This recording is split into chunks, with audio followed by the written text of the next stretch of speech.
अस्सलामु अलैकुम वरहमतुल्लाह।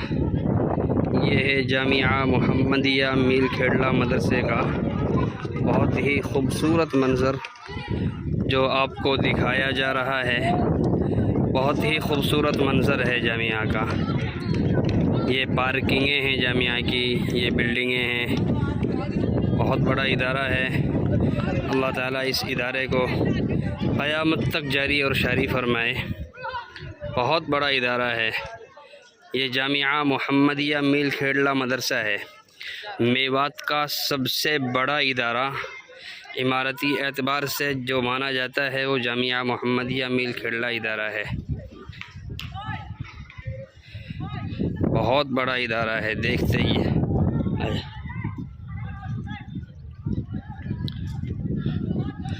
अल्लाह इस इदारे को ता क़यामत तक जारी और शारी फरमाए।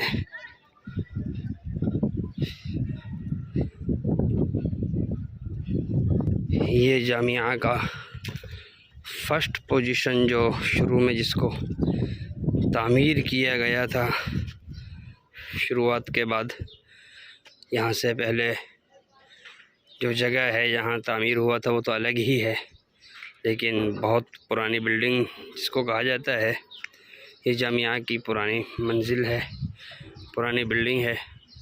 ये भी ख़ूबसूरत बिल्डिंग है अल्हम्दुलिल्लाह। अल्लाह इस जामिया को कबूल फरमाए। यहाँ दाखिले अल्हम्दुलिल्लाह शुरू हो चुके हैं। ये आपको मस्जिद नज़र आ रही है जामिया की, ख़ूबसूरत मस्जिद, यह ख़ूबसूरत मीनार। माशाअल्लाह, अल्लाह इस जामिया को कबूल फरमाए। बहुत ही प्यारा और ख़ूबसूरत मंज़र है जामिया का। ये मोहम्मदिया मील खेड़ला मदरसा है जिसकी तस्वीरें आप देख रहे हैं।